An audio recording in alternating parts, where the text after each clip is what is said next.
ಇಲ್ಲಿ 3 ಕಡ್ಡಿ ಇಟ್ಟು ಇಲ್ಲೊಂದ ಆಮೇಲೆ ಚಿಗಣಿ ತಂಬಿಟ್ಟು ಎಲೆ ಅಡಿಕೆ ಇಟ್ಟು ಬಾಳೆಹಣ್ಣು ಇಟ್ಟು ಕಾಯಿ ಹೊಡೆದು ಪೂಜೆ ಮಾಡಿ ನನಗೆ ಮಕ್ಕಳ ಭಾಗ್ಯ ಕೊಡಪ್ಪ ಅಂತ ಭಗವಂತ ಅಂತ ಕೈ ಮುಗಿದ್ರೆ ಇದು ಏನು ಮಾಡುತ್ತೆ, ಗುಂಡು ತೂಗುತ್ತೆ. ಮಕ್ಕಳಾಗ ಯೋಗ ಇದ್ರೆ ಗುಂಡು ತೂಗುತ್ತೆ. ಈ ಕಡ್ಡಿಗಳು ಬಳಕಾಡ್ತಿರ್ತಾವ. ಆವಾಗ ಯೋಗ ಐತೆ ಅಂತೇಳಿ ಅವ್ರು ಹೋಗ್ತಾರೆ, ಅವ್ರಿಗೆ ಮಕ್ಕಳಾಗ್ತಾವ. ನೋಡಿ ನೋಡಿ ಶೇಕ್ ನೋಡಿ ಹೆಂಗಾಗ್ತದೆ ನೋಡಿ. ಶೇಕ್ ಆಗ್ತೈತೆ.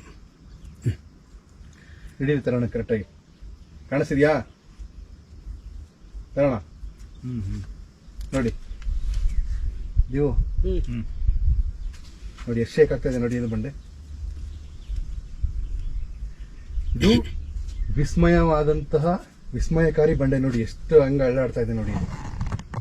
ಸಾವಿರಾರು ವರ್ಷಗಳಿಂದ ಹೀಗೆ ಅಳ್ಳಾಡ್ತಾ ಇದೆ ಇದು ಬಂಡೆ. ಇದೇ ವಿಸ್ಮಯಕಾರಿ ಬಂಡೆ.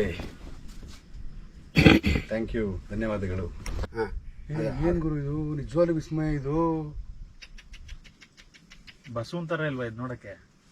ಶೇಪ್ ನೋಡಿ. ಸಾಮಾನ್ಯವಾಗಿ ಮಕ್ಕಳಿಲ್ಲದೆ ಇರ್ತಕ್ಕಂಥವ್ರಿಗೆ ಅಲ್ಲೊಂದು ತೂಗಗುಂಡು ಅಂತಿದೆ. ಅಲ್ಲಿ ಪೂಜೆ ಮಾಡಿ ಕೇಳಿದ್ರೆ ಆ ಬಂಡೆ 3 ಕಡ್ಡಿ ಇಡ್ತಾರೆ ಕೆಳಗೆ. ತನ್ನಿಚ್ಚಿಗೆ ತಾನೇ ಒಯ್ದಾಡ್ತಾ ಇರ್ತದು. ಕಡ್ಡಿ ಮುರಿಯೋದಿಲ್ಲ. ಕಡ್ಡಿ ಮುರಿತು ಅಂತಂದರೆ ಮಕ್ಕಳಾದರೂ ಕೂಡ ಸತ್ತೋಗ್ತವೆ ಅಂತಕ್ಕಂಥ ಒಂದು ಪ್ರತೀತಿ. ಅದು ಹಂಗೆ ಅಲ್ಲಾಡಿದ್ರೆ